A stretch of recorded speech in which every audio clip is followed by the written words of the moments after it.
Ok, bah bonjour à tous, enfin rebonjour à tous.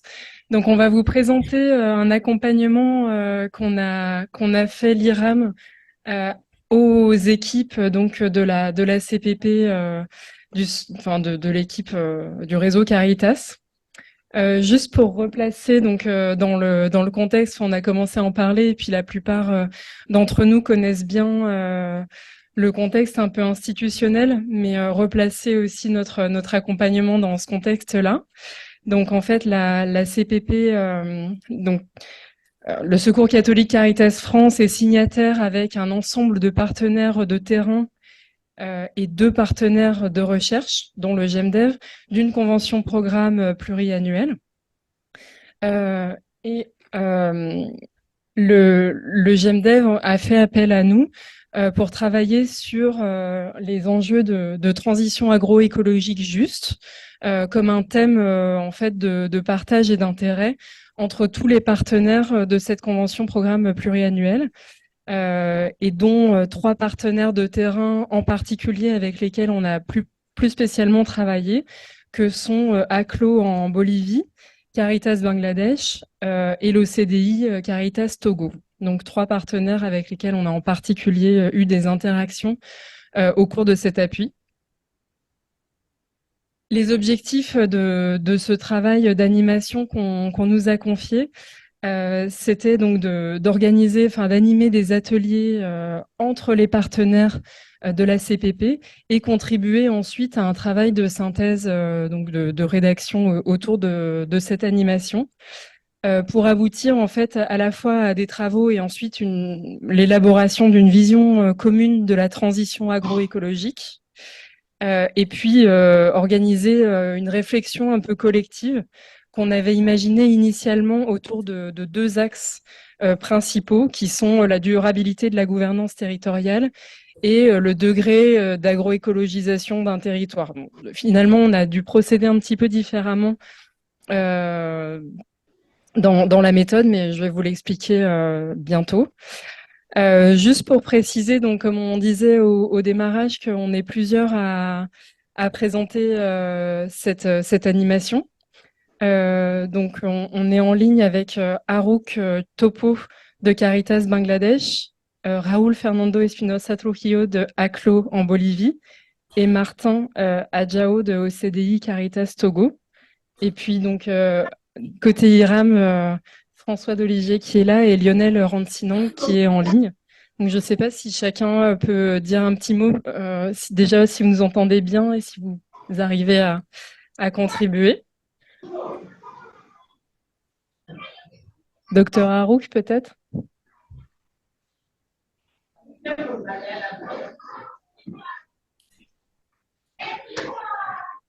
Yeah, good afternoon. Do you hear me? Est-ce que vous voulez vous présenter et présenter rapidement la structure? Okay. This is Alok Topu from Bangladesh. I am working as manager for ecological conservation and security sector in Caritas Bangladesh, based in Dhaka, and we are working for a fair ecological transition by the support of Caritas France, Cyprus Catholic Caritas France in this area. So thank you from my side. Ok, merci. Raoul, est-ce que vous êtes là? Buen día, buenas tardes a todos, qué gusto verlos. Un abrazo a todos. Yo soy Raúl Espinosa Trujillo, el coordinador de desarrollo territorial de la Fundación ACLO en Bolivia. Y comentarles pues que en unos segundos que la Fundación ACLO Acción Cultural Loyola en realidad es una obra social de la Compañía de Jesús en Bolivia que se fundó en agosto, el 25 de agosto 1966, hace unas 2 semanas estuvimos de aniversario cumpliendo 57 años, y el trabajo de ACLO está basado principalmente en la región sur de Bolivia, en los departamentos de Chuquisaca, Tarija, Potosí y la región del Chaco. Tenemos 4 oficinas regionales, tenemos 9 radioemisoras, 3 que son en amplitud modulada y 6 en frecuencia modulada. Nuestro trabajo se basa en dos grandes áreas, uno que es desarrollo territorial y el segundo que son medios de comunicación. Está basado también en cuatro líneas estratégicas, todo el trabajo. Una de las líneas es desarrollo sostenible y transformación de la economía, donde trabajan toda la parte productiva principalmente. Una segunda línea que es ecología y cuidado de la casa común, donde está inserto este proyecto de transición. Educación y desarrollo, la tercera línea estratégica, y comunicación popular e incidencia, la cuarta línea estratégica. Ese es el ámbito de trabajo que queremos compartirlo con ustedes y en el que se inscribe este proyecto y todas las actividades que están relacionadas al CPP y toda la estrategia que implica la transición ecológica justa, en el que estamos embarcados con varios de ustedes, casi con todos, y sobre todo en la regional, es decir, desde la región latinoamericana. Muchas gracias. Merci. Et Martin Adjao, si vous pouvez vous présenter.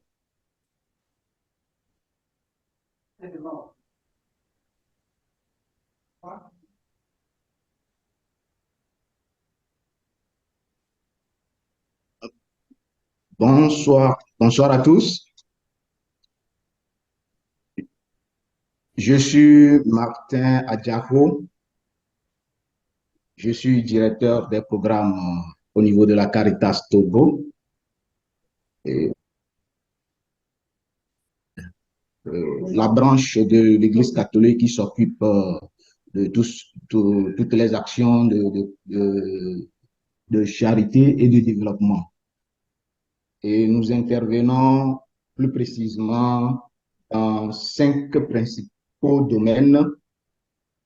D'abord, l'agriculture et la sécurité alimentaire, eau, hygiène et assainissement, santé, éducation et la finance communautaire basée sur une approche que nous appelons communauté d'épargne de crédit interne. Nous couvrons le territoire togolais à travers 7 diocèses et dans lesquels nous coordonnons les activités dans tous les domaines que je viens de citer. Et ces dernières années, nous donnons plus de priorité à 2 domaines, notamment l'agriculture et la sécurité alimentaire, avec une position sur les questions de l'agroécologie et aussi par rapport à notre projet de finance communautaire qui apporte vraiment des changements dans des communautés, surtout la culture d'épargne de crédit et la cohésion sociale. Et donc, nous participons à ce projet PAES à travers la zone savane où il y a un consortium de structures de l'Église pilotées par l'OCDI. Et actuellement, nous développons un projet pilote que nous appelons projet d'appui au processus de transition agroécologie qui vient de finir actuellement la première grande activité qui a consisté à faire les diagnostics de 529 exploitations agricoles à travers l'outil type de FAO. Merci.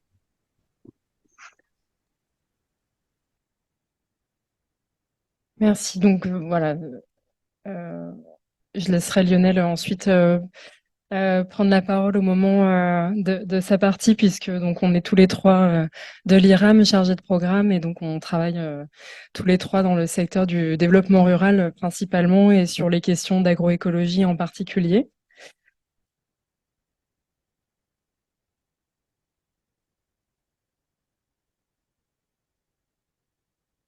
Je sais pas si ça... J'ai pas... C'est possible de faire... Je sais pas si ça marchait plus, mais... Voilà, ouais, c'est bon, ça marche. Donc, on a travaillé, comme vous avez pu le constater, avec les partenaires en ligne sur 3 zones géographiques particulières. Donc, la zone Sahel, en fait, avec le programme agroécologie, le PAES pour le Sahel, donc 7 pays de la région, avec le sous-district d'Ali Kadam, dans la région des Chittagong Hill Tracts au Bangladesh. Et puis les 2 départements que citait Aklo en Bolivie, donc le Chuquisaca et Tarija. On a donc conduit, la méthode a été de conduire des entretiens sous forme de focus group avec ses partenaires au cours des mois, donc juin à août, pour recueillir en fait leur vision de l'agroécologie et parler aussi des perspectives de transition agroécologique dans ces 3 zones, avec donc des méthodes qui ont été forcément adaptées et en fonction de chaque zone et des possibilités aussi, puisqu'on était entièrement à distance pour cet appui. Au Sahel, ça a été un focus group unique au moment des rencontres régionales du PAES en juin, en complément d'un diagnostic agroécologique qui a été réalisé par un consultant par ailleurs. Et on a animé la discussion autour de questions assez larges et avec toutes les limites que ça pouvait représenter, puisqu'on était sur 7 pays complètement différents. Donc les questions avaient vocation à discuter d'enjeux à une échelle plutôt macro. Donc quels sont les freins et leviers au développement de l'agroécologie dans les politiques publiques de vos États? Au niveau plutôt méso, donc comment on accompagne et quels sont les freins et leviers pour accompagner l'agroécologie dans les projets de Caritas de ces pays? Et ensuite, au niveau plutôt micro, en termes de pratiques agricoles, quels sont les freins et leviers à l'adoption de pratiques agricoles et agroécologiques dans les terrains? Ouais, j'y ai pas passé.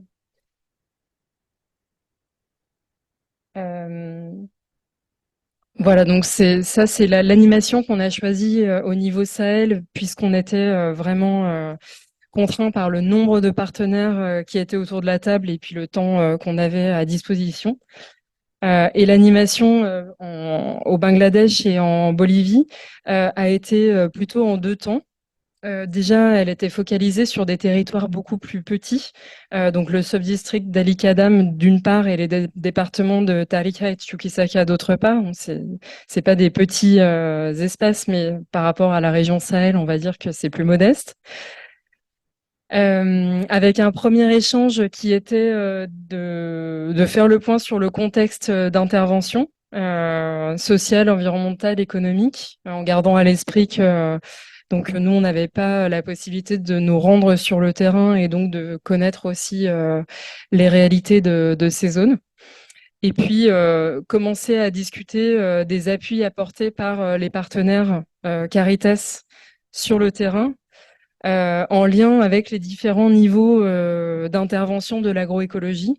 Donc pour ça, on a utilisé une grille d'analyse qui s'appelle ACT, qui est élaborée par Biovision, mais c'est assez simple. Enfin, l'idée, c'est de réfléchir aux appuis à la transition agroécologique depuis les pratiques agricoles jusqu'à l'accompagnement du système alimentaire ou le plaidoyer politique. Et dans un deuxième temps, après avoir poursuivi cette analyse des appuis en lien avec la transition agroécologique, on a réfléchi autour des facteurs internes et externes qui affectaient la transition vers un système agroécologique. Donc dans chacun de ces focus group, il y avait entre 7 et 10 participants.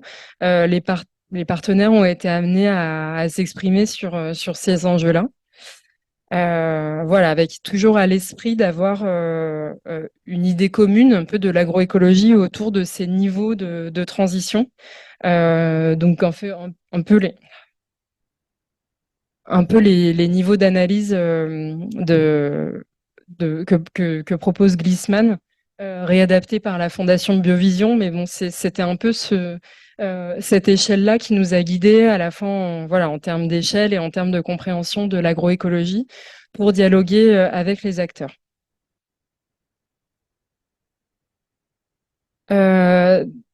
Bon, on a commencé à l'évoquer, mais il y avait des limites très fortes à cet exercice qui font que c'est difficile d'avoir un résultat complètement consolidé aujourd'hui, et en particulier autour de cette grille d'analyse ACT, parce qu'en fait, les échanges ont été très très longs et beaucoup plus longs que le temps dont on disposait.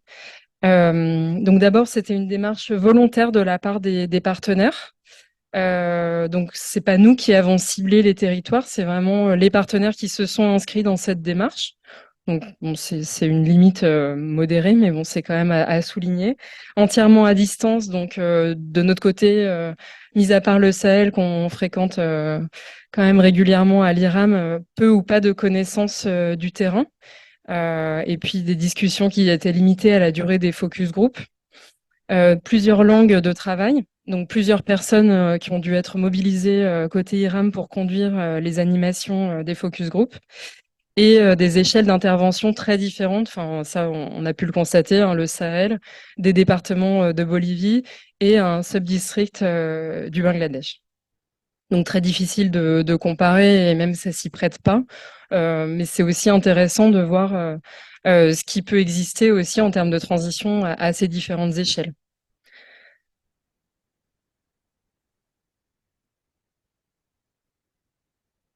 Donc, je vais démarrer en présentant un peu les résultats de nos discussions euh, sur le Bangladesh.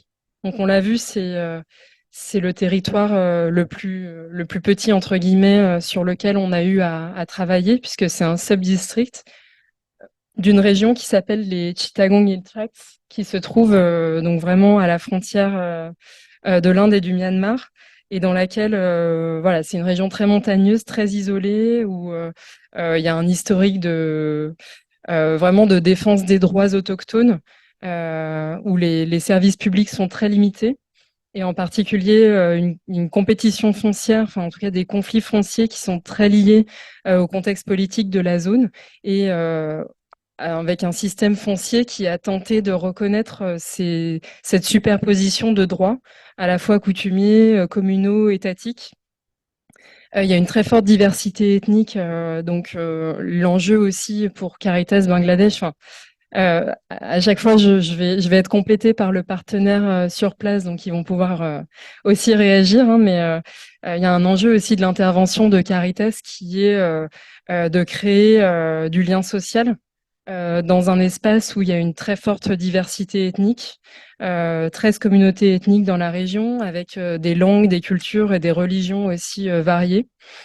Et puis en termes d'agriculture, donc il y avait, enfin, il y a une prédominance encore de la culture sur brûlis, qu'on appelle le djem, malgré une diversité d'espaces qui permet aussi une diversité de pratiques agricoles et quand même des traditions qui sont quand même en lien avec les services liés à l'usage des ressources naturelles et une tradition de respect de ces espaces dont les populations sont dépendantes.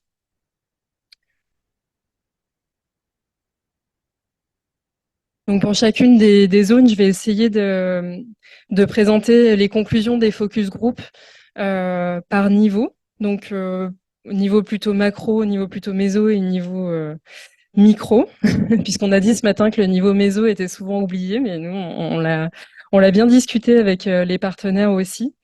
Donc d'abord, comment se traduit la transition agroécologique dans ce territoire au niveau plutôt macro? Bah d'abord, il y a des éléments contextuels qui sont très forts, qu'on vient de vous présenter, et d'autres, puisqu'il y a aussi un développement de la culture du tabac dans les zones de plaine, donc par les populations bengalis, donc avec des zones fertiles historiquement dédiées à la riziculture qui sont maintenant accaparées par la culture de tabac conventionnelle, contractuelle. Il y a aussi une prise de contrôle du gouvernement sur la gestion des forêts qui fait que les communautés sont un peu déprises des usages traditionnels et puis des volontés aussi de développer notamment le tourisme dans la zone. Et puis du fait que c'est une zone aussi de conflit et de défense des droits des populations indigènes. Pour Caritas Bangladesh, c'est assez sensible de travailler sur les aspects de plaidoyer. Donc il faut travailler autrement. Et ce qui est intéressant, c'est vrai que c'est une perception un peu sens large de l'agroécologie, mais on n'est pas du tout là au niveau macro dans la défense des pratiques agroécologiques ou d'une politique en faveur, mais plutôt en premier lieu sur la défense des droits des populations, donc la connaissance de leurs droits en termes d'usage des ressources, l'accès aux papiers d'état civil. Et donc, ces droits et ces renforcements de capacité sont faits dans des instances villageoises qui permettent en fait à Caritas Bangladesh de réellement permettre aux populations de faire reconnaître leurs droits, en particulier sur les usages fonciers. Donc, en fait, c'est un peu un préalable, on sent, à la transition agroécologique. C'est d'abord avoir l'accès aux moyens de production et donc aux fonciers et aussi pour les populations aux ressources naturelles, puisque les populations ont vraiment une tradition d'usage de ces ressources naturelles.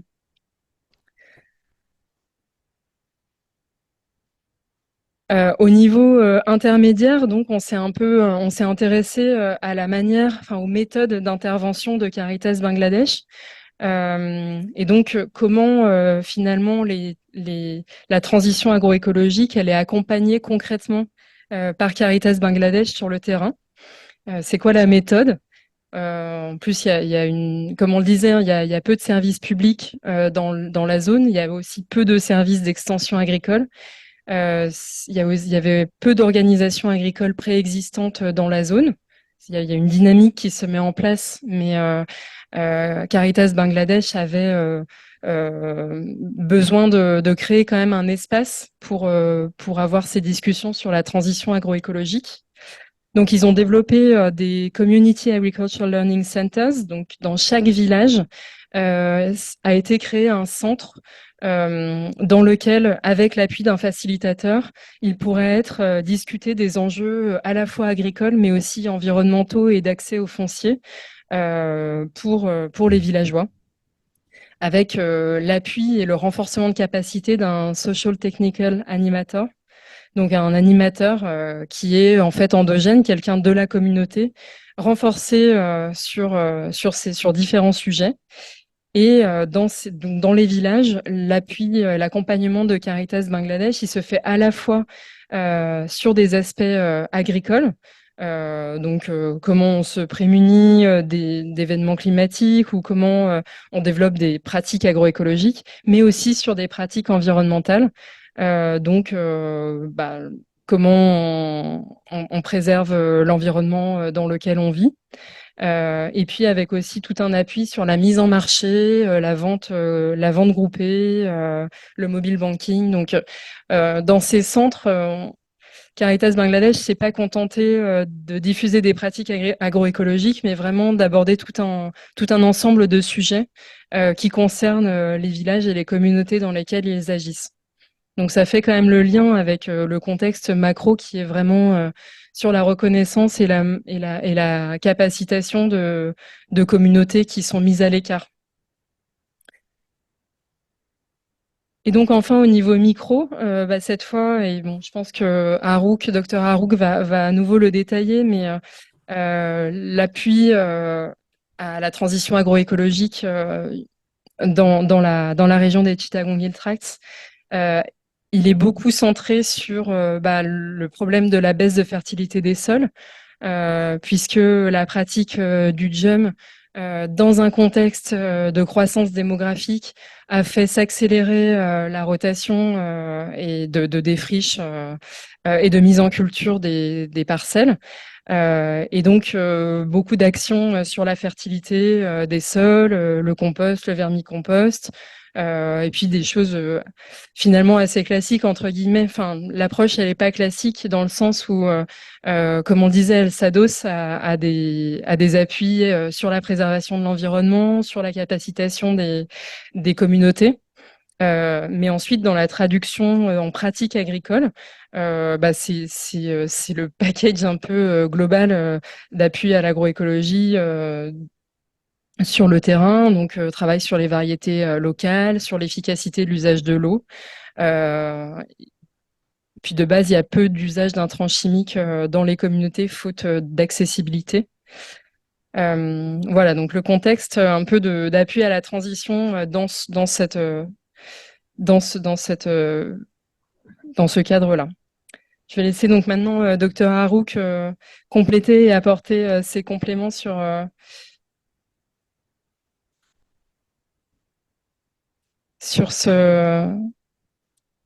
cette intervention au Bangladesh.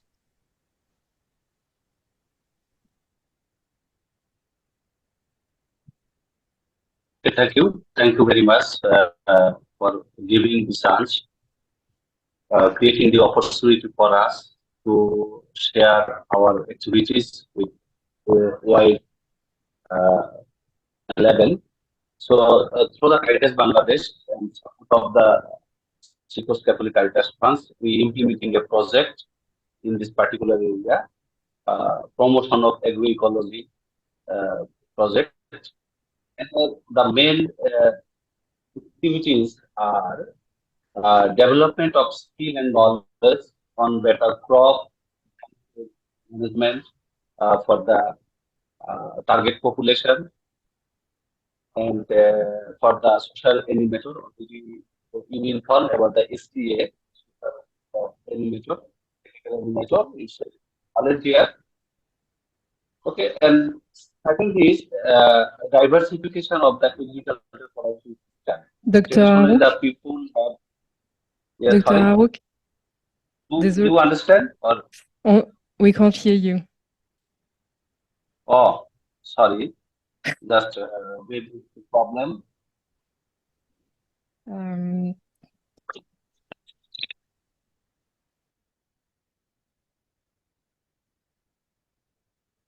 En ligne, on entend bien. Hello. Hello, is listening? C'est mieux là, c'est beaucoup mieux. It's clear? Please let me. You understand or not my voice?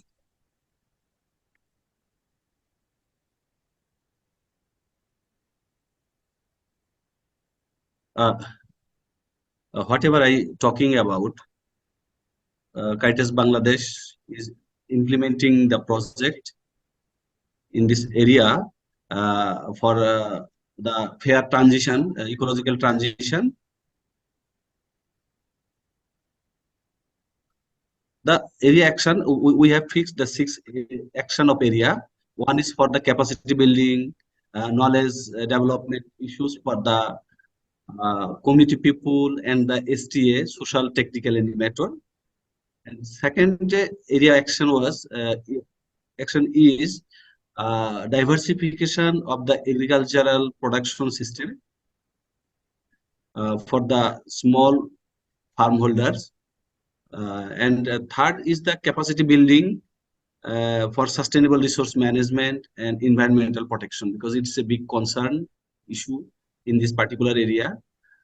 So we also giving the capacity to the leader, to the different stakeholder for capacity. And fourth is the linkage with academician research through conducting action research, documentation on value chain, and dissemination of agroecology best practices, because we have a good connection with academics, local public university, and the government research institute like Bangladesh Maize and Wheat Research Institute, Bangladesh Agriculture Research Institute. So Caritas Bangladesh have a good collaboration with this institute, and through this project we conducting some research with the involvement of the community people, and building capacity the traditional leader for land rights advocacy, lobbying, networking of indigenous community and traditional organization as the area where we working for. So most of the people are indigenous and they have their traditional system. So we can do anything without involving of the system.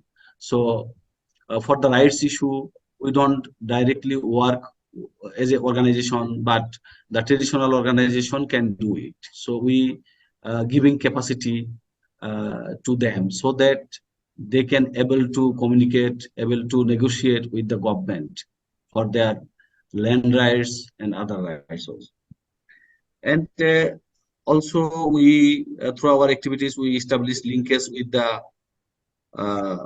service provider, like the government is a big service holder provider, NGOs are there, some private organizations are there. So we want through the project we try to linkage the people and the other service provider so that they can have access the services they have.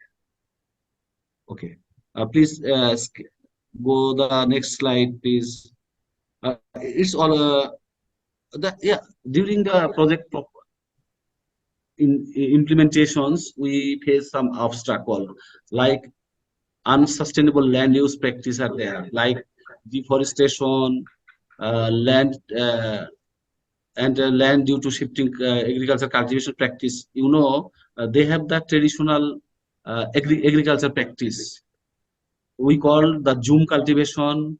Some people call the shifting cultivations.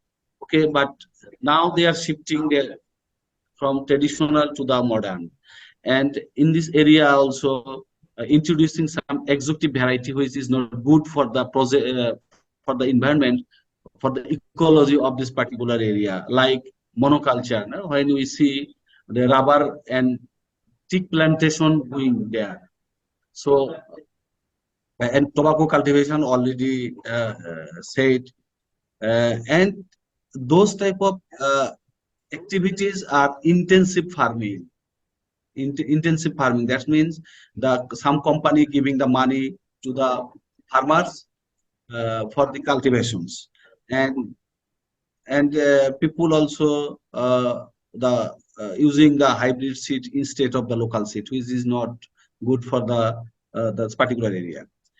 And another obstacle is the people, the IP, indigenous people have less or no knowledge on integrated or diversified farming systems. No? Reference in the shifting cultivation, they prefer more shifting cultivation instead of the other diversified or integrated farming system. Livestock and poultry bird rearing in improved way. Still, the people are doing in their traditional way, but they don't prefer to go for improved way. So this is a obstacle when we working in this area. Soil fertility issues already mentioned here, and water crisis is a big concern for this area because water and livelihood, water and agriculture is very much related, and stream water is the only source in the hilly area. Yeah, so due to the climate change and human activities, like reduce the water retention capacity due to removing stone from the stream for development project, like the road constructions and okay, which is lead to biodiversity loss. In the steam water, there are snails, crabs, fish, shrimps. The people are used to for their food, and irregular or less rainfall due to the climate change, and the impact is in loss of agricultural production. And traditional people previous they maintain 10 to 12 years fallow period for the regeneration, for the enrichment of forest vegetations and essential soil nutrient. But what is happening in now?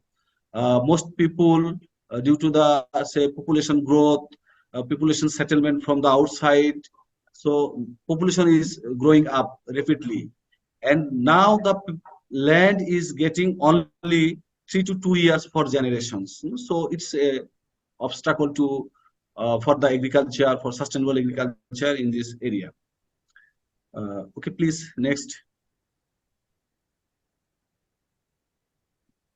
And limitation of the adaptive technology for sustainable agriculture already, like vermicompost, compost, organic biorepellent, local seed product promotion, limited access to local adoption seed, because still the people are used to traditional Zoom cultivations. And one thing is, though the hybrid seeds are going there, so people are say lose their rights in their seeds. Previously, they have the own seeds, they have locally adaptive seed, but now it is not in their hands. So it's also an obstacle in diversification of agricultures, and also information system, because of the remote area. It's very much difficult to reach with information, any information in the community level.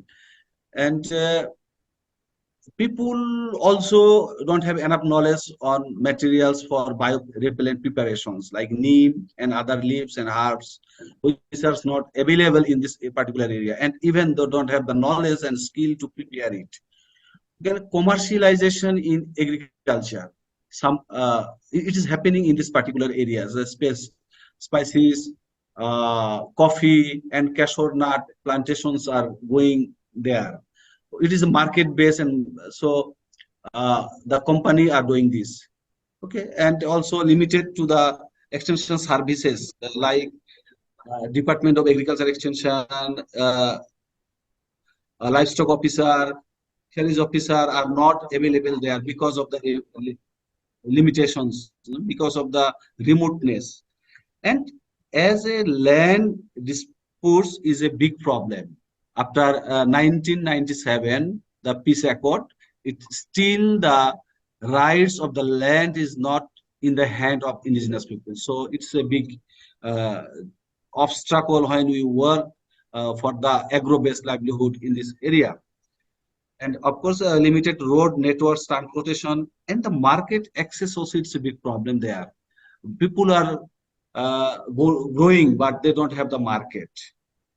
And other people from the other part of the country, they take the opportunity and they give them in very cheap price for the product, which is not, say, profitable for the farmers. Okay, so next, please. Please.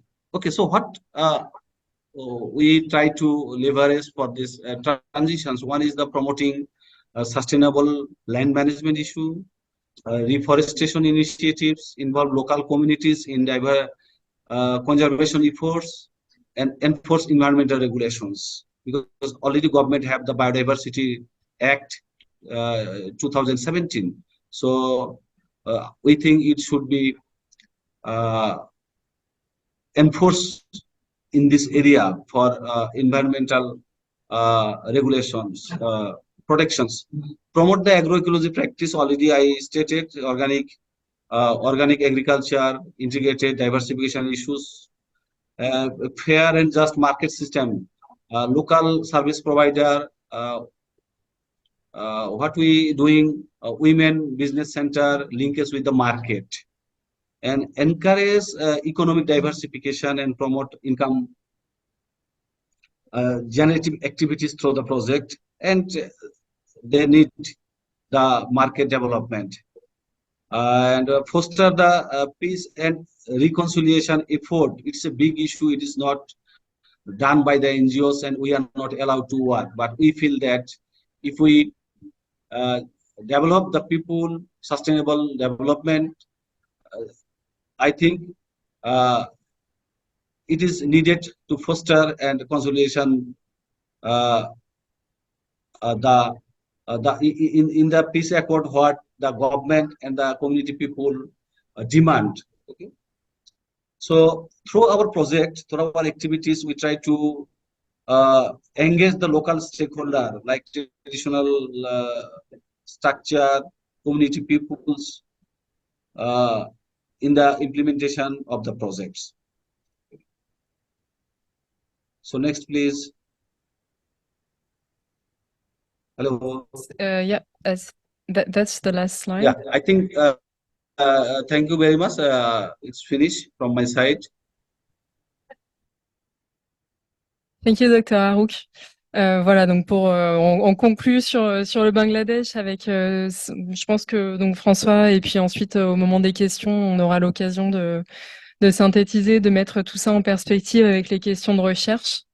Et puis donc sans plus tarder, on va vous présenter le cas de la Bolivie avec les départements de Tarija et Chuquisaca. Et je laisse la parole à Lionel. Oui, bonjour. Donc, du coup, très rapidement, pour pas étaler davantage, donc ACLO intervient dans des zones réservées. Nous, il a été question de travailler, de faire les ateliers avec les équipes donc des réserves naturelles de Tariquía dans le département de Tarija et des parcs nationaux qui sont des aires naturelles de gestion intégrée à Liña ou El Palmar dans le département de Chuquisaca. Donc, c'est plutôt des contextes aussi donc j'ai oublié. Sur les coteaux andins, bon, j'ai oublié le mot. Et du coup, c'est des zones plutôt isolées, population indigène globalement, prédominance d'agriculture familiale et voilà une agroforesterie quand même locale déjà. Malgré une déforestation qui reste illégale, c'est des zones de réserve qui sont exploitées donc à des forts enjeux de déforestation pour des raisons diverses suivant les zones, les parcs. Et puis aussi la prédominance et de contextes aussi liés à des potentiels projets d'exploitation d'hydrocarbures dans 2 des 3 parcs dans lesquels intervient ACLO. Et c'est des zones qui se caractérisent notamment par des absences d'investissement d'infrastructures assez limitées et des accès aux services de base très réduits pour les populations avec lesquelles travaille ACLO, qui sont, Raoul reviendra dessus tout à l'heure. Donc, l'agroécologie ACLO, comme l'avait dit Raoul, avait plutôt une vocation à l'origine d'être dans la protection, à l'image de ce qui au Bangladesh de Caritas, c'était d'avoir un travail de plaidoyer, de reconnaissance et d'information et sensibilisation aux droits des populations indigènes et autochtones. Et donc, ACLO a grandement contribué et participé à travailler dans ce sens-là en créant des radios, beaucoup de ressources de communication et porte pas mal de projets au sein de ces réserves. Cependant, c'est aussi des zones où il y a des forts enjeux fonciers, notamment avec des pressions liées aux frontières agricoles de zones autour des réserves qui s'étendent avec des systèmes productifs plutôt productivistes, donc avec recours avec des intrants chimiques, de la mécanisation, alors que les zones dans lesquelles travaille ACLO sont des zones plutôt accidentées avec peu de mécanisation, mais dans lesquelles les droits fonciers, beaucoup d'enjeux sur ces risques miniers notamment, hydrocarbures notamment. Merci. Donc ça, c'était plutôt les interventions au niveau macro que fait ACLO, avec aussi un appui sur essayer de rédiger des lois pour l'interdiction de recours de produits phytosanitaires dans les réserves. Voilà, pardon. Au niveau intermédiaire, donc méso, ACLO accompagne la mise en place de dispositifs de diffusion techniques locaux, aussi de partage de connaissances, par la mise en place de champs écoles, la formation et l'accompagnement de promoteurs agro-environnementaux indigènes et la mise en place d'échanges dans différentes localités de ces parcs entre paysans, des messages radio. Donc, ils interviennent après, globalement sur des niveaux micro, c'est beaucoup d'activités liées à la production agricole, diversification, gestion, reproduction et stockage des semences locales. Un travail sur des associations culturelles et un appui à la valorisation, meilleure valorisation des déchets verts en matière organique. Ça reste un peu des appuis assez qu'on peut retrouver assez classiques dans l'accompagnement à la transition agroécologique, c'est-à-dire très focalisé sur les parcelles. Et de plus en plus dernièrement, ils sont en train de travailler à un niveau plus territorial avec une gestion une intégration de l'élevage avec une meilleure gestion des espaces de pâture et de coordination, un appui à l'agroforesterie et au reboisement par la mise en place de pépinières et l'accompagnement technique et des planifications de zones à reboiser ou des zones à défendre avec les communautés locales. Et après, il y a une activité, donc, dans l'idée de développer des activités complémentaires de revenus, c'est beaucoup sur le miel, qui est un des forts produits attractifs de la zone. Donc, beaucoup de campagnes d'information, sensibilisation, promotion de ce miel issu de ces réserves avec des essences endémiques locales et qui a une forte valeur ajoutée économique aussi pour les populations. Voilà, globalement, je crois que j'ai résumé un peu tous les points qu'il y avait ici. Donc, comme il faut donc, en fait, ce contexte en Bolivie montre que, notamment dans le travail de l'accompagnement de la transition dans ces réserves, montre qu'il y a une indissociable action avec les actions de préservation qui, certes, n'ont pas été détaillées précédemment, mais ACLO accompagne beaucoup dans la mise en place de ces promoteurs agro-environnementaux sur la protection et la mise en défense ou la régénération des variétés locales, mellifères aussi notamment. Il y a faut s'appuyer sur une forte organisation sociale communautaire et dans des régions peut-être assez enclavées dans lesquelles il y a une grosse méfiance envers les politiques et des intervenants extérieurs que ACLO a su surmonter et depuis de nombreuses années.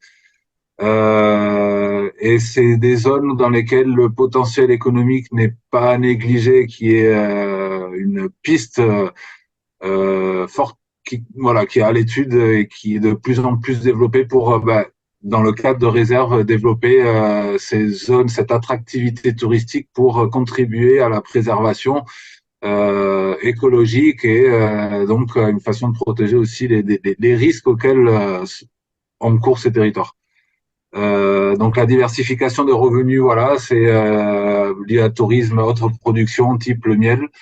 Et puis il y a une autre activité qui est aussi liée à tout cet ensemble de promotion de ces territoires, c'est de communiquer et de capitaliser sur les connaissances locales.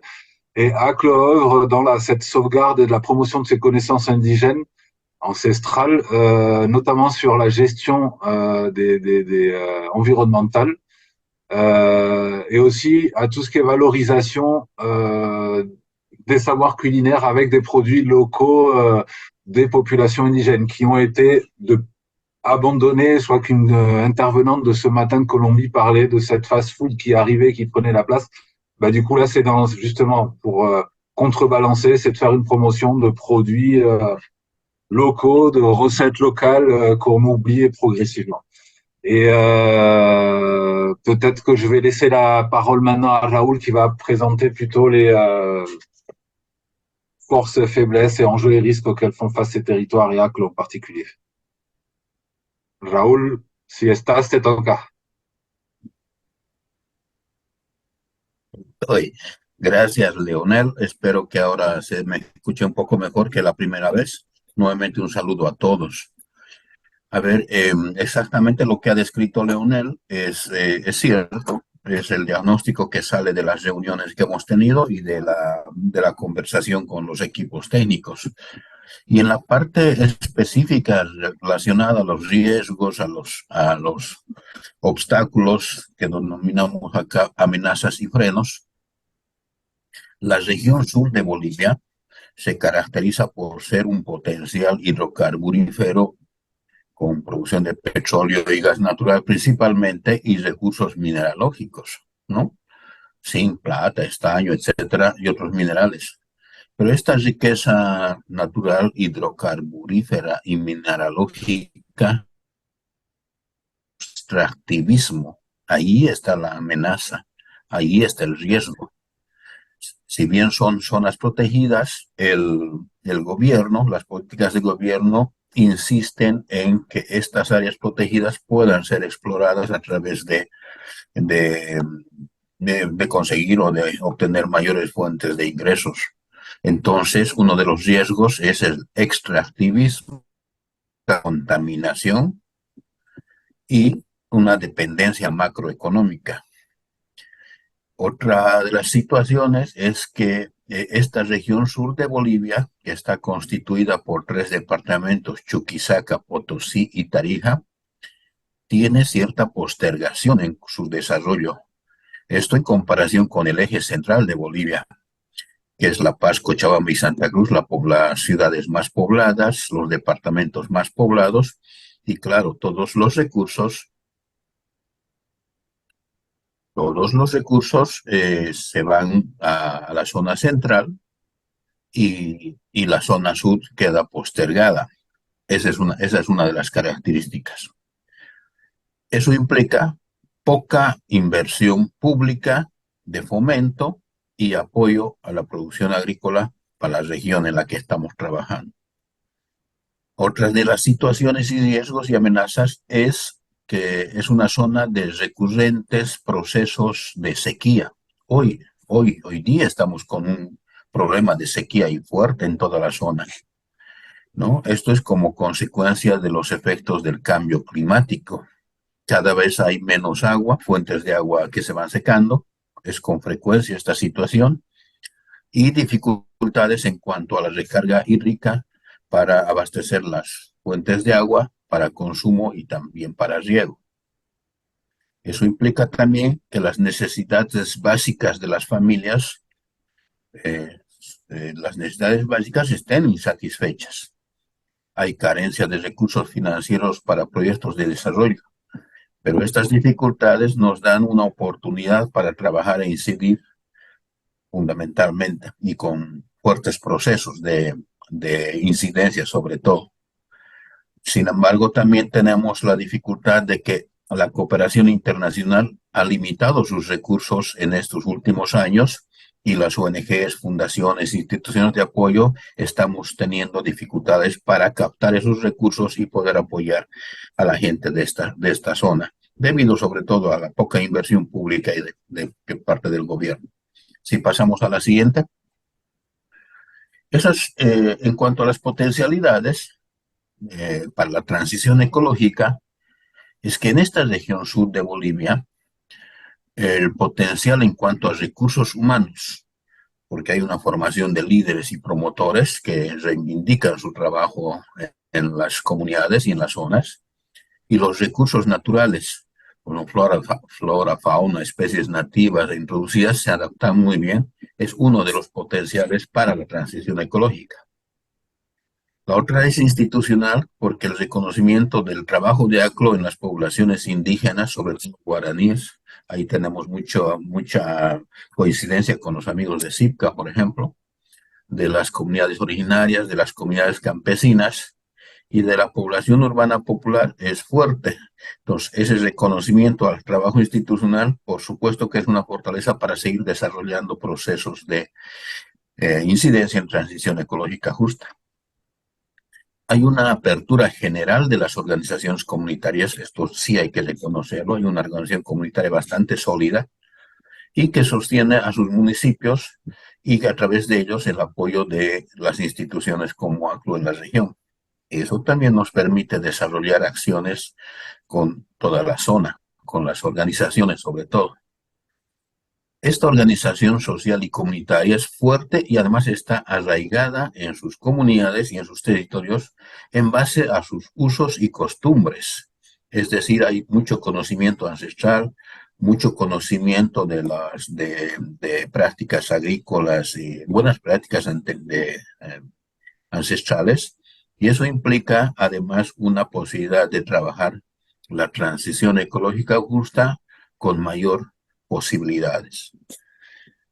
Eh, se, ha, se ha podido introducir agroecología, es decir, agrotecnologías amigables con el medio ambiente, ¿no? El uso de, por ejemplo, la construcción de sistemas de riego por goteo, por aspersión, que no tienen impacto ambiental, ¿no? Casi cero almacenamiento de agua, cosecha de agua, con recursos locales, con material local, etcétera, para poder garantizar de alguna manera que no se dañe el medio ambiente. Eso implica la introducción de agrotecnologías amigables con el medio ambiente, que en el caso ha tenido bastante aceptación con las comunidades.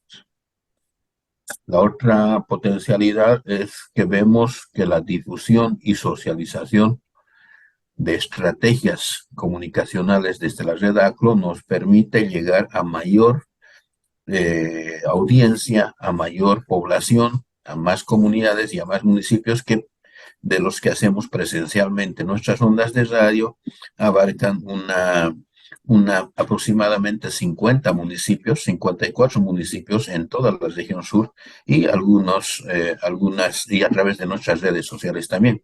Pero presencialmente estamos en 16, 18 municipios. Entonces, a través de los medios de comunicación, que es una característica fuerte de ACLO, podemos llegar con mayor posibilidad de incidencia, sobre todo hacia comunidades mucho más lejanas, hacia comunidades en las que presencialmente no estamos de manera activa.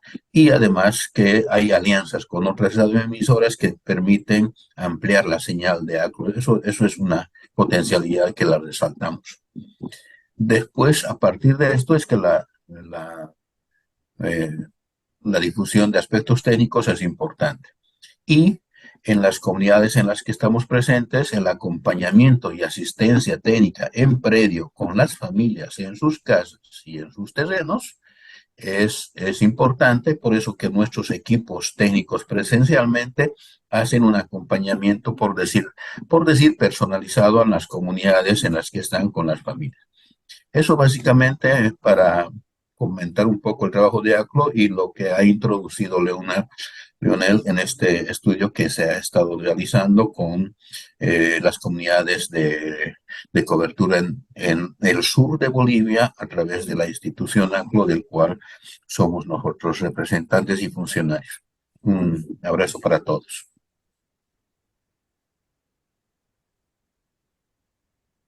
Merci Raoul. Gracias. Merci.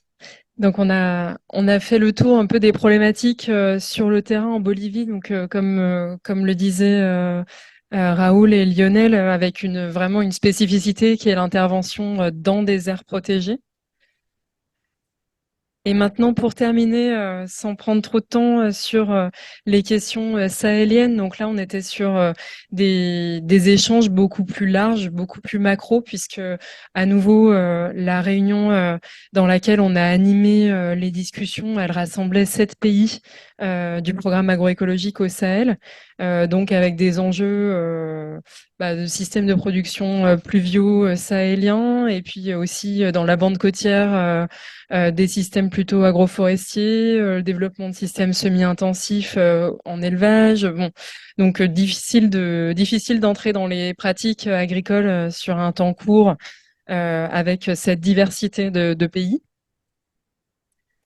Ce qu'on a retenu dans l'échange, et en particulier donc cet échange macro qu'on a eu et qui concernait beaucoup en fait les politiques publiques d'appui à l'agroécologie dans les 7 pays de ce qu'on appelle le Sahel. Bon, c'est pas vraiment tous des pays sahéliens, mais on aura compris que c'est ces 7 pays là du programme agroécologique au Sahel.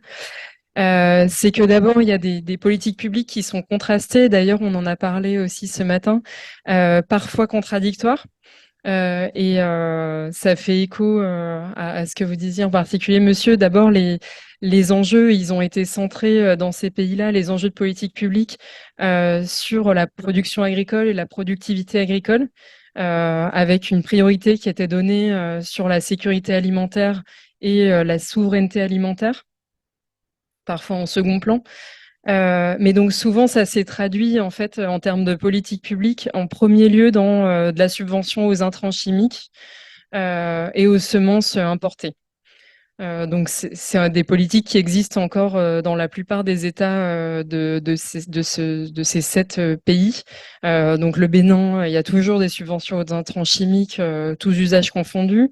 Au Niger, Bon, il y avait des subventions et puis les imports de produits chimiques étaient administrés par une centrale d'achat. Aujourd'hui, c'est libéralisé, mais c'est encore très contrôlé avec des prix de référence sur les engrais chimiques. Et puis, l'enjeu d'autosuffisance alimentaire est devenu particulièrement marqué depuis la crise de 2008. Donc, la préoccupation principale, c'est d'abord la production, enfin la productivité des surfaces agricoles existantes. Ça devrait pas être contradictoire avec l'agroécologie, mais on va dire qu'en tout cas, c'est la manière dont ça a été priorisé d'abord. Il y a une autre discussion qui est assez vive dans ces pays-là, c'est la lutte contre les étiquetages frauduleux et l'usage de produits non homologués, qui monopolise aussi l'attention et qui semble, en tout cas dans certaines manières de voir, un préalable à la diffusion de l'agroécologie, c'est de se dire, bon, la première étape, c'est d'abord de réussir à réguler les produits qui rentrent dans le pays et qui sont utilisés dans les parcelles. Et puis, il y a des politiques qui sont duelles ou en tout cas face à des modèles qui sont aussi pluriels. Donc, il y a dans les pays des politiques qui ont été un peu contrastées entre ce qu'on pouvait faire avec la production vivrière alimentaire et ce qu'on pouvait faire avec la production de rente. Alors, tout n'est pas tout noir ou tout blanc. Enfin, c'est aussi une des discussions qu'on a eues ce matin, puisque dans le vivrier, il y a aussi des producteurs familiaux qui utilisent beaucoup d'intrants chimiques, y compris non homologués. Et dans l'agriculture de rente, il y a des efforts aussi qui sont faits en fonction des productions pour aller vers le bio ou pour aller vers au moins des pratiques plus durables. Il y a aussi des questions de fond qui sont aussi préalables, on a l'impression, aux enjeux de transition agroécologique, qui sont celles de l'accès aux moyens de production, en particulier le foncier. Bon, ça, c'est ce qu'on retrouve aussi au Bangladesh et en Bolivie, mais disons que avant de développer des pratiques agroécologiques sur ces parcelles, il faut avoir l'accès à ces parcelles et s'assurer que les efforts qu'on fait vont être pérennisés dans un patrimoine familial. Il y a des questions d'accaparement de terres à grande échelle, de possibilité ou non de mobilité du troupeau. Enfin, donc des enjeux qui dépassent encore les problématiques d'une exploitation agricole familiale sécurisée, comme nous on connaît au nord en général. Mais malgré ça, il y a quelques politiques un peu emblématiques là qui ont été citées pendant cet atelier en particulier. Bon, il y a le plan Sénégal émergent vert, dont on pourra parler un petit peu juste après. Mais aussi, ce qui était assez intéressant, c'est que il y a par exemple l'initiative 3N, là, les Nigériens nourrissent les Nigériens, qui a été citée, qui est en fait une politique de souveraineté alimentaire et de lien avec le consommé local. Donc, selon l'entrée que l'on choisit et que choisit la politique, on peut avoir des incitations à l'agroécologie qui viennent par l'entrée aussi alimentaire. Et puis évidemment la stratégie nationale pour l'agroécologie au Burkina Faso, qui a été citée. Simplement pour faire une petite parenthèse, comme on était sur des considérations très générales sur le Sénégal, puisque le plan Sénégal émergent vert, là, il a été restructuré pour intégrer en particulier des objectifs en lien avec l'agroécologie, donc sur la réduction des intrants chimiques, la couverture des surfaces en pratique agroécologique. Donc comment concrètement ça va se traduire, ça Je pense que c'est encore assez flou. Qu'est-ce que c'est qu'une surface couverte par des pratiques agroécologiques? Est-ce que c'est un agriculteur qui pratique le compost? Enfin, je pense en termes de traduction concrète, il y a encore des questions qui se posent. En tout cas, ce qui était assez intéressant de noter avec l'illustration un peu du Sénégal, puisque ce plan a été cité, c'est que d'abord, il y a eu un rôle très important et de longue haleine de la société civile et de ses réseaux, donc notamment la DITAS. Des débats autour de l'efficacité et le coût des mesures de subvention d'intrants.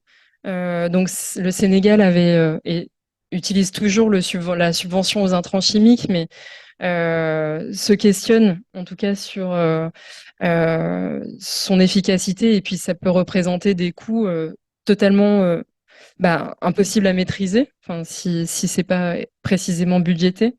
Mais donc avec une vision encore assez centrée sur les enjeux techniques et très peu sur les aspects sociopolitiques.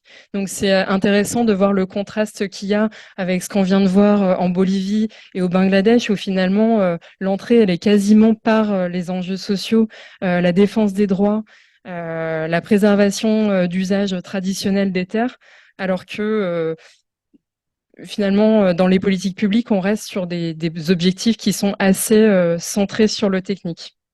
Et puis, il y a encore des grandes questions qui se posent au Sénégal, malgré le fait qu'on cite cette politique un peu en exemple, notamment sur la cohérence avec les programmes de modernisation des filières de rente en particulier, et, et où l'adoption de certaines réglementations comme l'année dernière, la loi biosécurité qui laisse la porte ouverte à l'usage des OGM au Sénégal. Donc voilà les illustrations qu'on a eues en termes de politique publique dans l'espace Sahel, mais on ne voulait pas laisser passer l'occasion quand même d'avoir une illustration aussi du terrain. Et c'est pour ça que je vais donner la parole à Martin pour présenter un peu les activités plus terrain de l'OCDI Caritas Togo, donc avec une illustration au Togo. J'ai encore oublié de passer les slides ici. Voilà Martin, à toi la parole. Ok, merci. Et donc, dans ce processus de transition vers l'agroécologie, et de façon synthétique, et les activités réalisées sont autour de 6 points mentionnés ici, et notamment la formation et la dotation des producteurs en jeunes plants fertilisants pour favoriser les pratiques, surtout d'agroforesterie.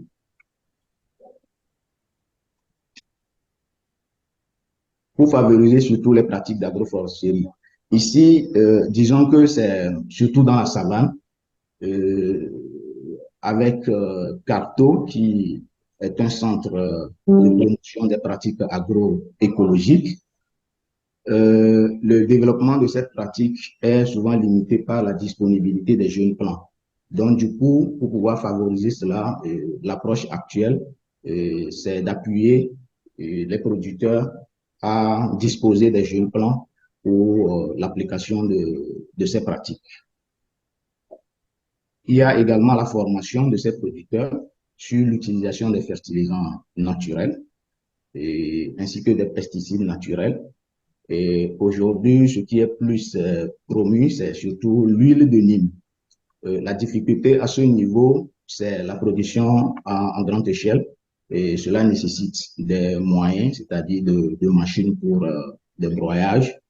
Et actuellement, le centre en question, à travers ses partenaires, en train d'acquérir une machine. Mais pour les producteurs, ils reconnaissent vraiment l'efficacité de ces pesticides, mais la contrainte, c'est surtout la disponibilité des ingrédients pour pouvoir les produire et les utiliser à grande échelle.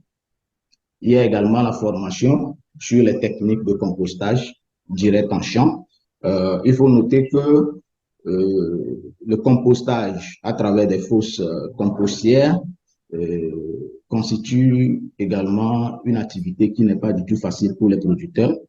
Et non seulement lors des processus de retournement, mais également pour pouvoir avoir la matière, la biomasse nécessaire pour produire des composts en quantité nécessaire ou suffisante.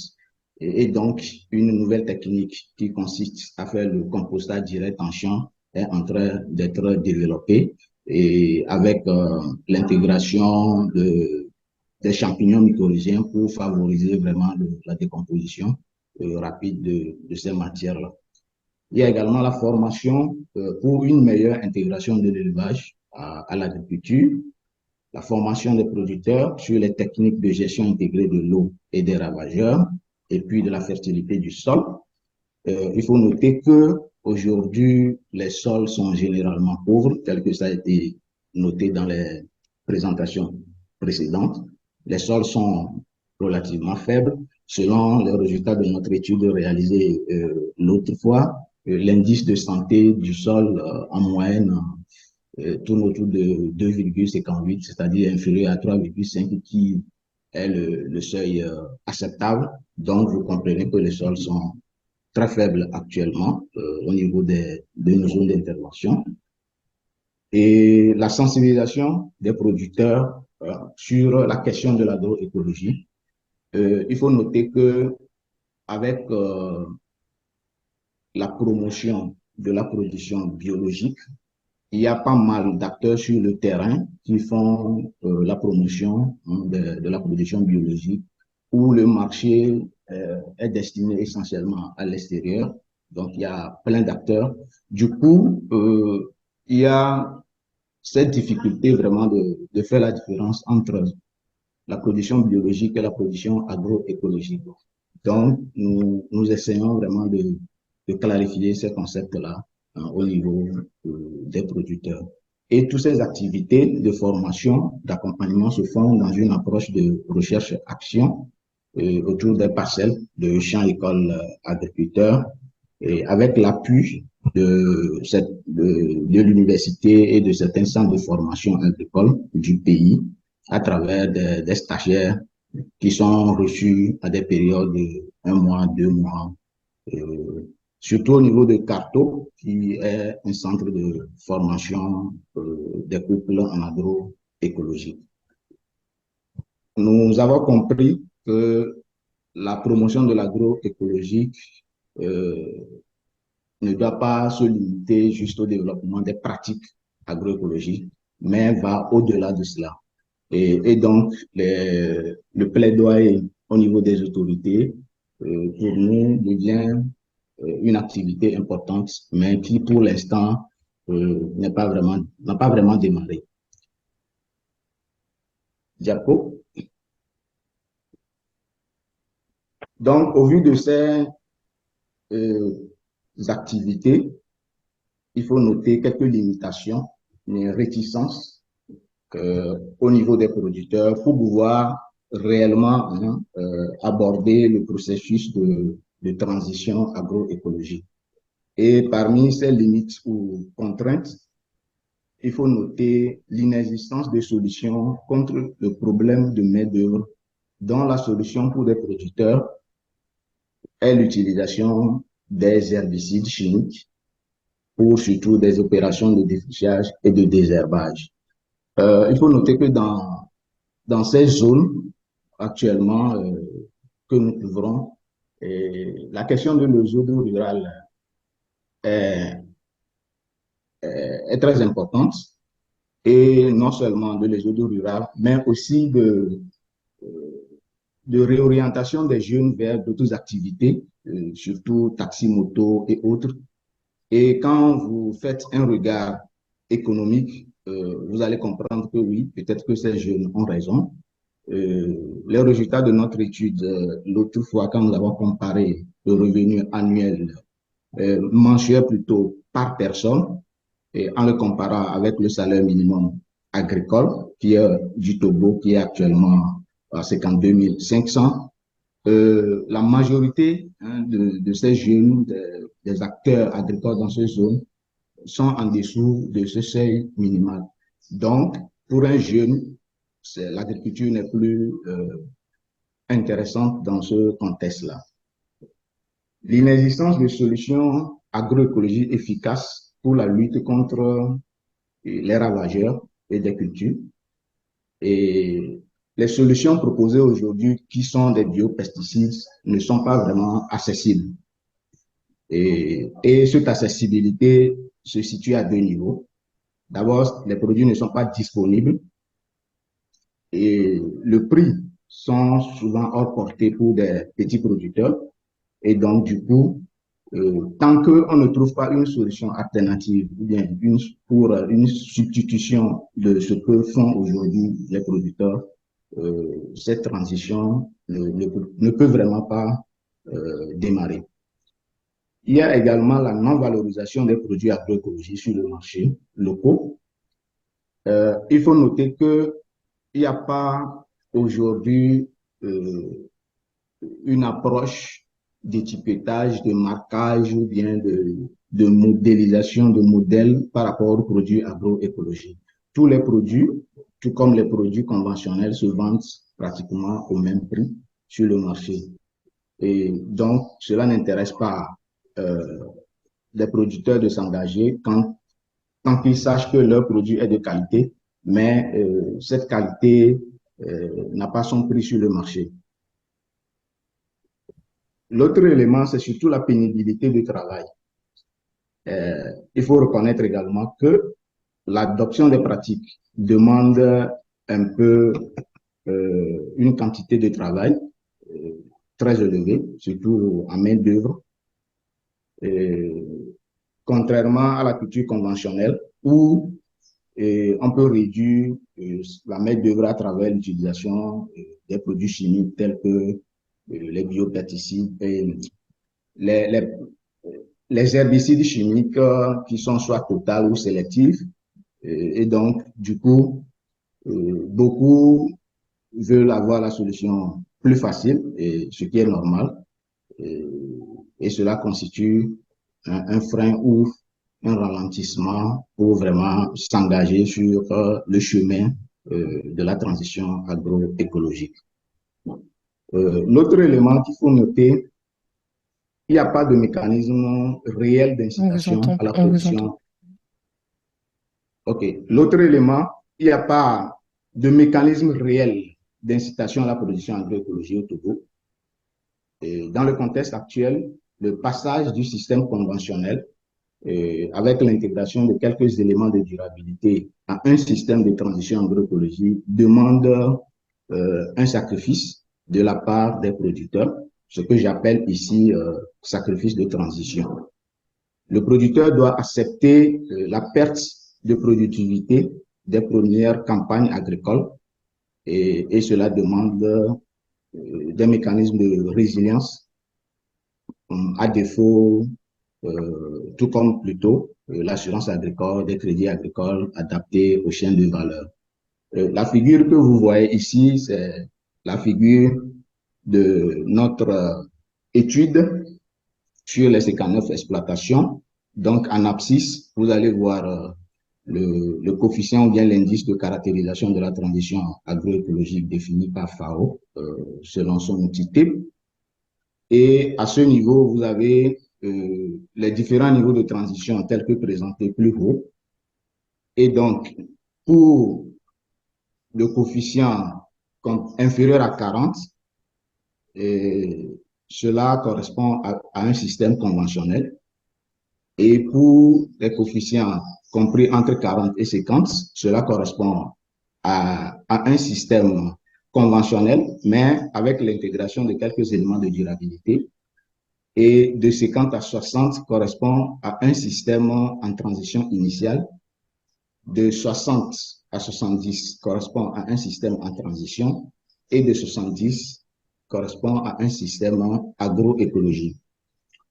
Et l'ordonnée présente plus ou moins le revenu par hectare des producteurs dans des zones d'études. Et vous voyez que quand nous sommes vraiment dans le conventionnel, le revenu à un niveau très acceptable ici, dans notre contexte. Mais quand nous descendons un peu vers, on veut emprunter la transition, le revenu va baisser. Vous allez dans la présentation d'un précédent, il a mentionné que la restauration du sol, dans le contexte actuel, peut prendre 3 à 5 ans pour vraiment retrouver sa valeur, vu l'état actuel de dégradation. Et donc, du coup, il y a une perte de productivité que le producteur doit accepter. Et c'est cette zone rouge-là que nous appelons le sacrifice de transition. Et donc, nous avons fait des analyses statistiques qui prouvent également qu'il y a une corrélation positive entre le niveau de transition et le niveau de revenu qui nous confirme bel bien ces interprétations. Et donc, du coup, la question qu'il faut se poser, est-ce que dans ce contexte, est-ce que la transition peut être réelle? Est-ce qu'on peut vraiment aller vers la transition agroécologique? Oui. Donc, diapo. Oui, parce il y a des leviers sur lesquels on peut se baser aujourd'hui. Il faut renforcer l'esprit existant qui est déjà favorable à l'agroécologie, non seulement au niveau des producteurs qui reconnaissent les limites des systèmes conventionnels, mais également au niveau des consommateurs qui reconnaissent les bienfaits des produits agroécologiques, même si aujourd'hui ne sont pas prêts à payer le prix nécessaire ou bien le prix juste pour ces produits. Il faut donc des approches de chaîne de valeur pour des produits agricoles et qui consisterait à soutenir la production pour renforcer l'efficience de ces systèmes et renforcer leur résilience. Il faut également créer des mesures incitatives et pour cela, pour renforcer surtout la résilience, et il existe sur les territoires des structures informelles et formelles de microfinance qui acceptent aujourd'hui d'accompagner les agriculteurs. Sauf que ces structures n'ont pas de produits adaptés vraiment à ce secteur. Et donc, il faut les accompagner à définir des produits financiers adaptés aux chaînes de valeur agroécologiques. Il faut également renforcer les actions en faveur de la souveraineté alimentaire pour créer les conditions favorables à l'agroécologie. Je crois que ce terme a été déjà soulevé, donc je ne vais plus m'attarder là-dessus. Aujourd'hui, tout comme dans les autres pays, le discours politique est aujourd'hui favorable à l'agroécologie, mais les actions ne suivent pas. Il faut alors des plaidoyers pour que ces actions réelles d'incitation à l'agroécologie se développent en faveur des producteurs engagés. Il existe également des acteurs du terrain qui aujourd'hui se positionnent sur cette thématique de l'agroécologie au Togo.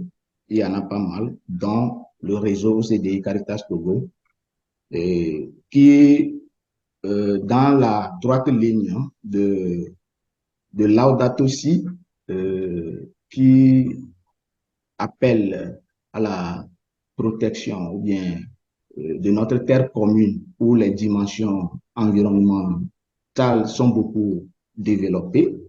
Et nous savons qu'aujourd'hui, la production conventionnelle n'est plus une production durable, veut s'engager ou s'engage correctement sur cette question de l'agroécologie, ce qui justifie aujourd'hui la mise en œuvre d'un projet qui couvre 3 régions que nous appelons le projet d'appui au processus de transition agroécologie et qui veut vraiment cibler les actions et aller au-delà des actions de promotion des pratiques agroécologiques. Parce que nous avons compris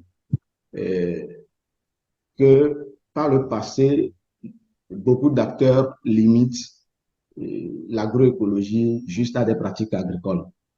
Alors qu'il faut aller au-delà de ces pratiques agricoles pour créer un environnement favorable aux produits qui seront issus de ces pratiques agricoles. Et pour ce faire, nous avons fait une étude de diagnostic, de caractérisation de ces exploitations agricoles-là, l'idée est de voir quel est le niveau de transition de chaque exploitation pour pouvoir cibler les actions et les faire s'assurer que nous sommes en train de vouloir les faire passer d'un niveau ou bien d'un système vers un système plus durable. Voilà le résumé pour ce qui concerne les activités, les limites et puis les leviers sur lesquels nous pouvons nous baser aujourd'hui pour soutenir la transition agroécologique. Je vous remercie. Merci Martin. Je veux juste, enfin, donc nous, on en reste là pour la présentation des cas régionaux avec des situations contrastées, enfin, et quand même une entrée lien social et une entrée aussi agroécologique axée sur les droits des populations qui est assez, moi j'ai trouvé originale. C'est peut-être l'ouverture aussi à d'autres continents et d'autres visions de l'agroécologie qui donne ce résultat. Enfin, l'approche francophone est quand même assez technique, on a tendance à considérer. Et donc, je laisse la parole à François pour l'ouverture et la discussion. Merci. Bon, c'était un peu ambitieux, hein. 3 expériences, 5 personnes en 1 heure. Allez, faut oser en 3 langues. Bravo. Alors, il y a peut-être un point d'organisation là, avec les organisateurs, savoir si on donne la parole tout de suite pour qu'il y ait un peu d'interaction, parce que sinon, on va pas y arriver. Et quitte à ce que moi, je fasse les perspectives de recherche, y compris après, on n'est pas écrit.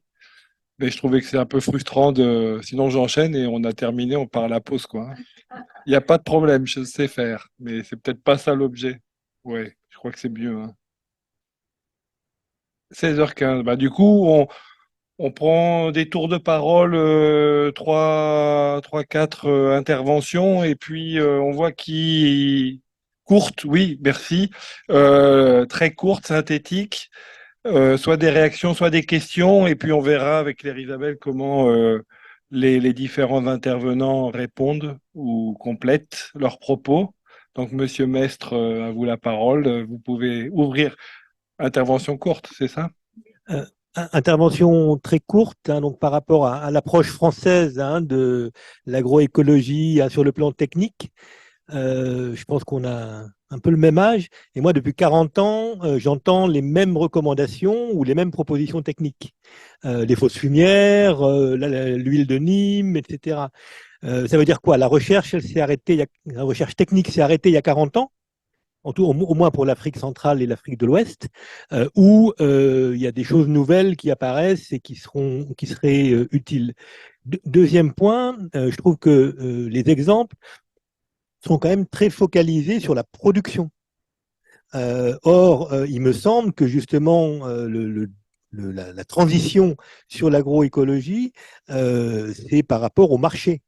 Et qu'il y a un marché qui est très mal utilisé, qui est tout ce qui est autour, alors ça fait hérisser beaucoup de gens, du catering pour les bases vie des grandes entreprises, entre autres minières, mais pas que, qui sont à la recherche de produits et qui, au lieu d'aller chercher leurs produits en Afrique du Sud ou en Hollande pour alimenter les bases vies des mines et autres, il y a une possibilité de valoriser des produits de qualité, sinon bio, mais du moins produits d'une agriculture raisonnée et dans des conditions de production qui soient correctes.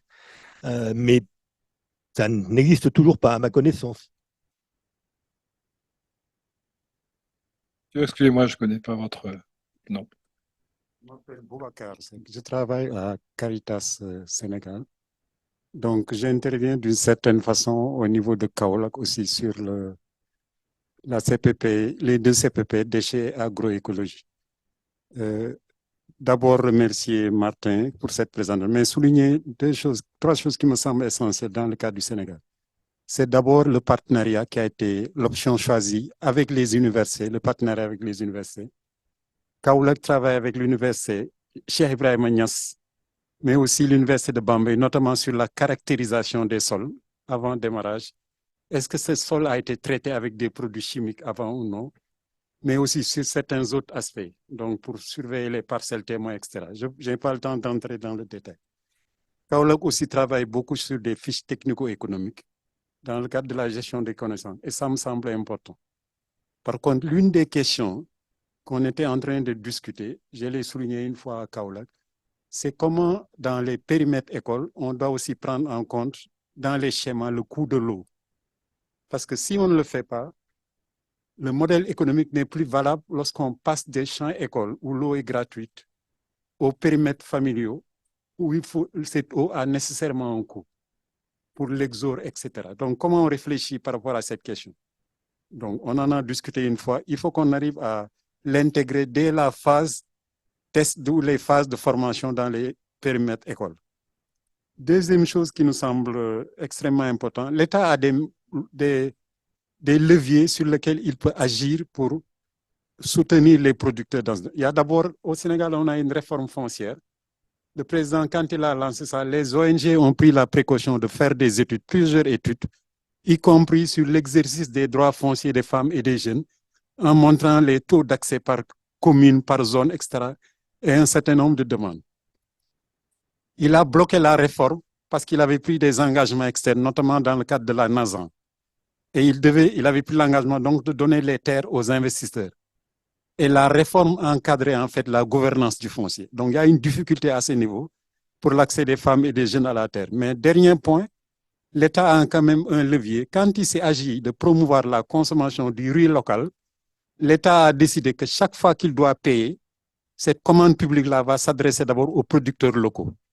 Donc tout le riz consommé dans les casernes des armées, dans les pavillons, disons dans les campus sociaux des universités, les hôpitaux, et donc qui sont payés par le trésor public, doit être du riz produit au Sénégal. On pourrait, dans le cadre du plaidoyer, faire ce type de demande-là, de sorte que dans le cadre de cette commande publique, pour les universités, les hôpitaux, les armées, Kaolack est à côté de grandes écoles de la gendarmerie, que la production bio aussi puisse bénéficier de ces mécanismes mis en place par l'État pour promouvoir la consommation du local. Parce que c'est l'État qui paye, et celui qui paye, bien entendu, commande. Il pourrait orienter cette demande-là, cette commande publique vers ses producteurs. Je m'excuse d'avoir pris la parole, mais bon. Non, très bien, merci beaucoup. Merci pour la contribution.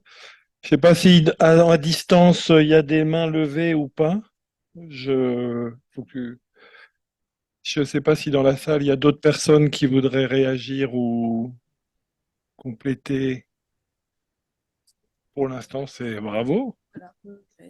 Donc, Claire Isabelle, tu veux ou je... vas-y, d'abord, peut-être. Non, pour essayer de répondre, même si tout n'appelle pas de réponse, mais sur l'accès au marché, c'est vrai que c'est peut-être pas suffisamment ressorti dans les cas qu'on a présentés, mais en réalité, c'est un axe important de l'intervention, enfin en particulier en Bangladesh, Bolivie, ils organisent des groupes de vente, des négociations avec des grossistes. Enfin, il y a une bonne partie de l'activité qui est liée à l'accès au marché. Après, c'est vrai que j'ai l'impression qu'une des contraintes un peu insurmontables dans les zones d'intervention avec lesquelles on a travaillé, c'est l'isolement. Enfin, c'est vraiment on est dans des aires protégées forestières en montagne. Il n'y a pas de route. Et donc ça, c'est un des enjeux où ça dépasse vraiment la question de l'agroécologie. Mais la contrainte a été citée plusieurs fois. Je sais pas si Merci. dans les partenariats, intéressant, mais pas vraiment de réponse de mon côté. Jean-Jacques veut prendre la parole, c'est ça? Vas-y, Jean-Jacques. Oui, merci beaucoup. Écoutez, je voudrais vous poser une question parce que je trouve vraiment très très intéressant toutes ces interventions sur cette transition agroécologique et sur tous toutes les difficultés qu'il y a à les mettre en œuvre. Et je voudrais revenir à un niveau beaucoup plus lié au multilatéralisme et au discours qui est actuellement porté par la FAO. Parce que l'agroécologie, si vous faites l'analyse des discours du directeur général qui a été élu en 2019, qui a été réélu au mois de juin 2023, seul candidat hein, à la direction générale, eh bien, le directeur général ainsi que tout son staff proche ne parle plus jamais d'agroécologie. Il parle de transition, de transformation des modèles de développement agricole basés sur la transition digitale, c'est-à-dire une vision finalement révolution verte, en faisant appel bien évidemment à l'ensemble de tous les produits phytosanitaires, les intrants, etc., ajouter tous les moyens que peut produire la révolution numérique. Et ça se voit très concrètement dans son projet phare que l'on peut étudier, qui s'appelle le projet Main dans la main, Hand in Hand, où il faut certes davantage de données sur l'agriculture pour comprendre son processus d'évolution, etc., mais dans un but uniquement d'amener les investisseurs privés dans les différentes régions. Mais l'agroécologie est absente, est totalement absente depuis en fait Graziano. Et j'aimerais quand même savoir comment vous tenez compte de cette contrainte très forte au niveau multilatéral. On sait très bien que la FAO ne finance pas beaucoup de projets, mais elle est quand même un lieu de production de savoir, et elle répond à ces savoirs à partir d'un mandat, et d'un mandat qui est donné par les États au moment des comités techniques. Et c'est ça qui me semble important, et je suis même très étonné, au contraire, même ravi de voir que cette étude-là, elle est, je ne sais pas si elle est cofinancée par la FAO, mais il y a quand même le logo de la FAO dans vos travaux. Voilà. Mais il me semble qu'il y a un écart très fort là. Merci. Jean-Jacques qui rêve. Non, le GEMDEV n'est pas encore financé par la FAO. Ça viendra peut-être, mais peut-être. Non, j'ai pas dit. En tout cas, Non, ce j'ai pas dit qui GEMDEV. est intéressant, c'est que tu rajoutes un étage supérieur hein, au niveau international par rapport aux trois étages ou aux trois échelles des études de cas, hein, qui évidemment sont pas faciles à comparer ou à mettre en perspective, disons, vu ce qu'évoquait Claire Isabelle, les échelles différentes. Mais moi, je commençais un peu par la même interrogation dans mes réflexions sur, bon, on est transition et on est même plus loin puisque c'est transition juste, hein, la réflexion, voilà, alors que dans d'autres cercles ou à d'autres niveaux, le terme transition pose déjà problème ou question, hein, et on parle effectivement plutôt de transformation, sans doute parce qu'il y a une vision plus ouverte ou plus globale des évolutions. Et la dimension transition qui, quelque part, marque déjà une orientation et un engagement sur une orientation claire, et encore plus si elle est juste ou si elle se veut juste, et encore plus compliquée. Et finalement, la question, c'est un peu la question de la coexistence ou de la cohabitation de tout ça. Est-ce que ces différentes dynamiques peuvent coexister ou cohabiter sur le terrain, ou est-ce que, et c'est une façon aussi peut-être un peu pessimiste de lire les trois études de cas, ou est-ce que finalement on risque pas de cumuler les handicaps hein, au niveau donc de producteurs ou de paysans qui ont des niveaux de revenus extrêmement faibles et qui il y a des impasses techniques qui empêchent de travailler ou d'améliorer les revenus et dans des rapports sociaux de production qui sont très difficiles ou très défavorables, que ce soit au niveau du foncier, hein, ça a été évoqué dans différentes études de cas, ou au niveau des relations, des rapports d'échange, hein, donc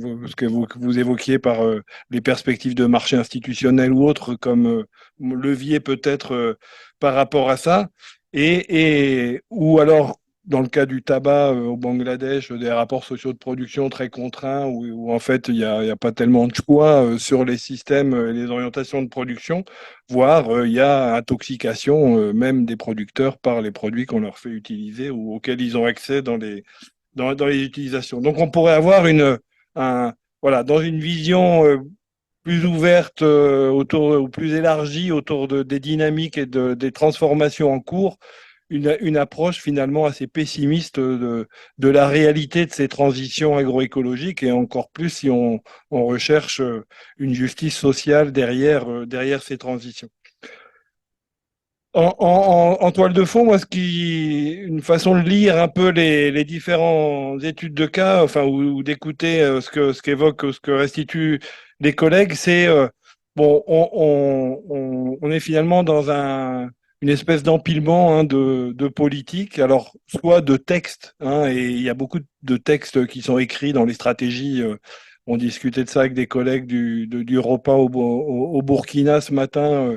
L'empilement des textes et la stratégie sur l'agroécologie ne fait que suivre une stratégie qui elle-même est sur la sécurité alimentaire, qui elle-même suit une logique productiviste. Enfin bon, on pourrait remettre ça un peu en perspective historique, mais il y a aussi un empilement qui résulte de soit des politiques existantes ou inexistantes si on associe les textes des politiques agricoles aux règles commerciales, aux modalités de fonctionnement du secteur financier, enfin, voilà, aux différents éléments qui finalement influencent les dynamiques et les évolutions au niveau des systèmes agricoles. Et bon, l'Afrique de l'Ouest est assez caractéristique de ça, hein. Effectivement, on parle de transition agroécologique juste en Afrique de l'Ouest.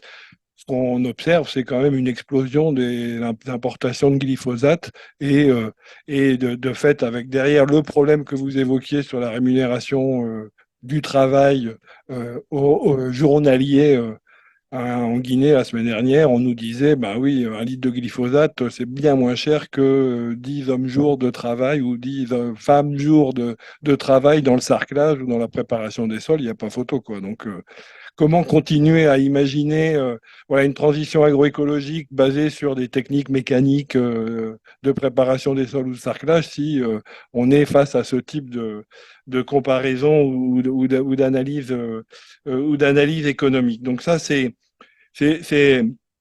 une interrogation sur cet empilement à l'échelle des politiques, hein, nationales et sous-régionales. Bon, Jean-Michel pourra parler peut-être tout à l'heure du plan Sénégal vert, hein. Le plan Sénégal vert, pour moi, c'est aussi une alerte sur la finance carbone, l'accaparement des terres par les investisseurs. C'est pas du tout seulement une ouverture ou une place faite à l'agroécologie dans les politiques agricoles du Sénégal.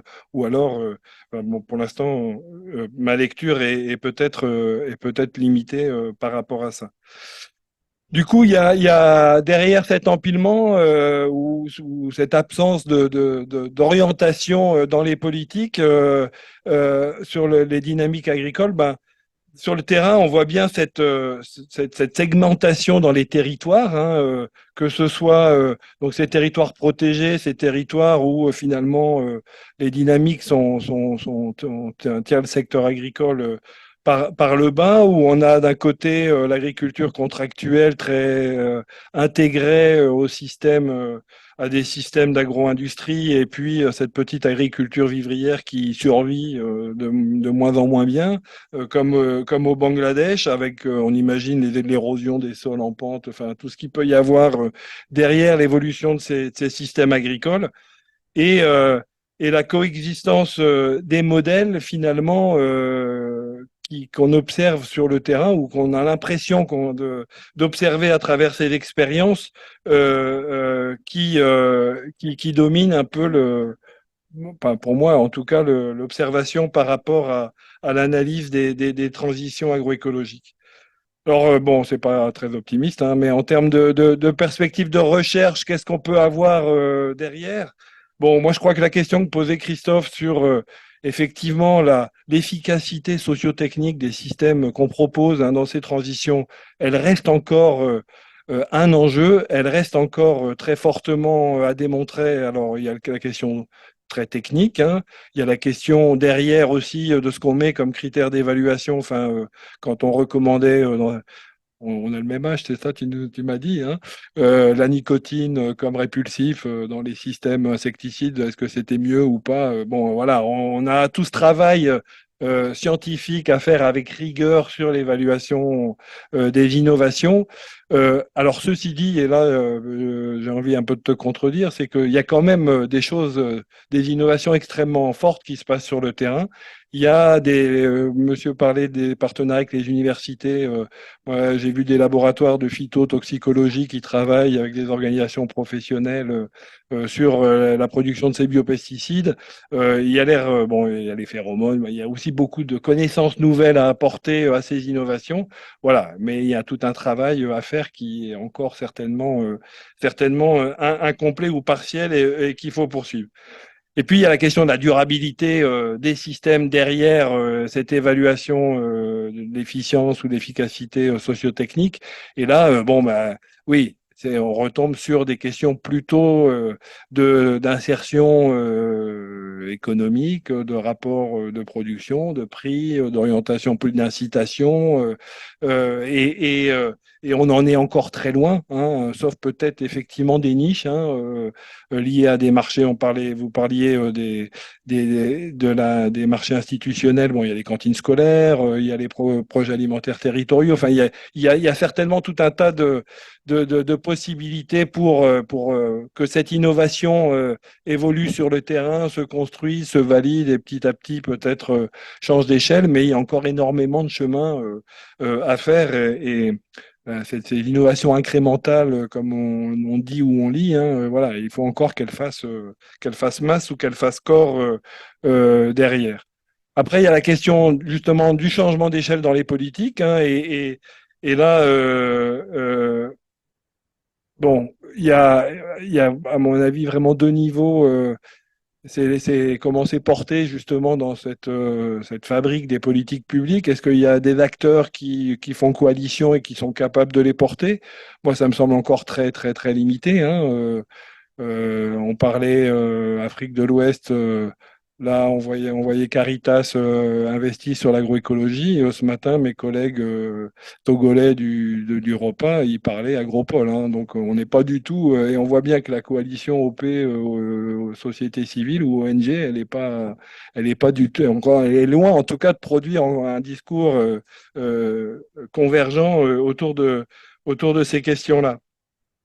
Et après, il y a le problème plutôt donc les chercheurs, les spécialistes appellent la politisation et comment justement ces coalitions portent des choses qui s'inscrivent dans des processus d'élaboration des politiques publiques. Euh, Bon, est-ce que réellement ces acteurs dont le pouvoir, la parole est très faible ou très marginale, arrivent réellement à s'imposer dans les espaces, dans les arènes politiques? C'est une question. Et après, comment voilà, elles ont des leviers sur des instruments de politique publique, que ce soit les règles commerciales, que ce soit les incitations financières, que ce soit les systèmes techniques ou les orientations des acteurs qui les font évoluer. À mon avis, là-dessus, il y a encore beaucoup à faire. Et dans cet empilement, ce qu'on voit plutôt apparaître, c'est des zones de gris ou d'ombre, hein, et donc voilà des espaces dans lesquels justement les choses sont pas très claires. Pour les politologues, c'est une aubaine à toutes les. Enfin, si vous lisez la bureaucratisation de Béatrice Hibou, hein, voilà, à toutes les espaces qui s'ouvrent à des acteurs qui ont peut-être plus d'entre-gens, on va dire, à défaut d'influence que les acteurs dont on parle autour des transitions agroécologiques. Euh, et puis, euh, dans le contexte actuel, enfin, là, je pense surtout à l'Afrique de l'Ouest nous concernant, c'est quoi c'est, c'est quoi où en est la fabrique des politiques publiques? Quelles sont les politiques publiques, hein, dans cet espace-là? Comment elles se construisent dans le contexte fragmenté actuel? Là, moi, j'ai aucune, pour l'instant, réponse, mais beaucoup de questions par rapport à ça. Merci beaucoup. Il reste 3 minutes.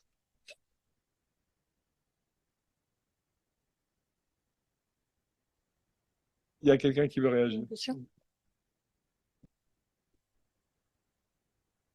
Bonjour, oui. Du coup, Marie-José, je suis chargée de suivi, évaluation et apprentissage au sein de ce programme CPP. Du coup, merci Claire-Isabelle d'avoir fait le petit rappel sur le programme. C'est vrai qu'on est beaucoup d'acteurs et merci à nos partenaires qui se sont connectés chacun depuis leur contexte. On sait que c'est pas facile forcément en fonction des dates et des contextes locaux. Je pense que c'était intéressant de voir, malgré les différences d'échelle et le fait que voilà, on avance doucement tous ensemble dans un seul navire avec des contextes différents, des langues différentes. C'est toujours un défi. C'était intéressant de voir ce panel d'éléments dans cette transition. Et je pense que le docteur Harouk l'a bien rappelé sur le territoire de Bangladesh. Euh, Ces enjeux d'agroécologie, ils rejoignent des enjeux de justice sociale aussi, d'accès à la terre, mais aussi de dignité en tant que peuple autochtone, par exemple, comme c'est le cas dans les Chittagons. Euh, deux éléments, c'est pas forcément enfin, si, c'est peut-être des questions, enfin, des éléments de réflexion pour la suite. Du coup, cette journée, ce programme, enfin, s'inscrit dans un programme plus large sur la transition écologique juste, pas la transition agroécologique, mais la transition écologique juste. On était en rencontre régionale avec les partenaires d'Amérique latine il y a 2 semaines, avec des leaders paysans, des leaders de peuples autochtones avec lesquels on travaille, euh, qui nous disaient, mais alors nous, on comprend pas trop ce terme de transition écologique. Et c'est ça la question aussi qu'il faut se poser, qui est-ce qui transite? On n'est pas en train de forcément travailler avec des producteurs qui ne sont pas seulement dans des conditions qui sont compliquées. On est aussi avec des peuples en résistance et je pense que c'est important de le rappeler. On est sur un rapport de force qui est effectivement très fort, sur des relations de pouvoir qui sont très fortes, mais aussi, on a aussi affaire à des personnes qui, nous, dans le programme, on parle beaucoup de gardiens de semences paysannes. Et ils ont cette dignité-là, de peuples qui sont en résistance. Je pense que c'est important de se poser la question de qui est-ce qui est en train de transiter et est-ce qu'on est tous en train de transiter. Euh, voilà, c'était l'essentiel de cette remarque. Je pense que cette question de transition écologique, agroécologique, rejoint fortement des questions de justice sociale et de dignité sociale, et c'est aussi important de le soulever. Voilà. Je me permets du coup de rajouter un petit complément que j'avais noté dans mes notes et que j'ai oublié, mais vous m'y faites repenser. C'est la question donc de la transversalité du genre dans ces approches, parce que ça ressort assez peu finalement des exposés, mais je crois qu'il y avait plus de choses en tout cas, ça a été évoqué à plusieurs reprises par les collègues. Euh, Moi, je voulais insister là-dessus, notamment sur les questions de transition de lien avec l'alimentation. Et quand, en tout cas pour des expériences qu'on a pu observer où il y a ce lien est fait sur l'alimentation et la nutrition au niveau de la formation, de la sensibilisation, ça mobilise très vite énormément les femmes. Là, nous, on revient avec Mario Antonietta d'un atelier en Guinée la semaine dernière. Et quand on a parlé de l'élimination des pesticides les plus dangereux avec les conséquences qu'on connaît sur les questions de reproduction, de fertilité, celles qui ont pris la parole pour dire il faut vraiment que ça bouge, bah, c'était les femmes. Elles étaient que 3 au milieu de 40 hommes dans la fédération dans laquelle on était, mais n'empêche qu'elles se sont levées pour dire ça.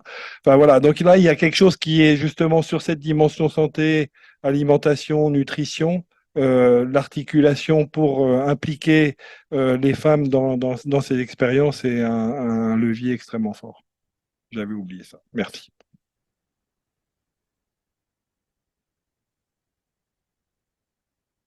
Moi, j'avais juste quelque chose à répondre à Maria Rosé parce que ça fait vraiment, enfin, je trouve que nous, en tout cas, l'équipe IRAM qui accompagnons, on l'a compris aussi en faisant que c'était tellement central la préservation des droits des communautés, la justice sociale, et ça nous a aussi ouvert l'esprit parce qu'on a une vision, je pense, toujours cette vision francophone, enfin c'est mon avis, mais très technique de l'agroécologie et l'approche d'Aklo par la radio ou l'approche par les villages au Bangladesh, c'est vraiment une manière de toucher tout le monde, de parler à la fois d'environnement, d'agriculture, de nutrition, de marché, donc beaucoup plus transversal et vraiment pour toucher toute la population. Enfin, c'était, je trouve, pour nous en tout cas, une ouverture parce que assez différent de ce qu'on voit d'habitude, qui est d'abord un travail à l'exploitation de transformation agricole et ensuite éventuellement la structuration d'OP, enfin donc une approche un peu inversée par rapport, je trouve, à ce qu'on a l'habitude de voir en tout cas.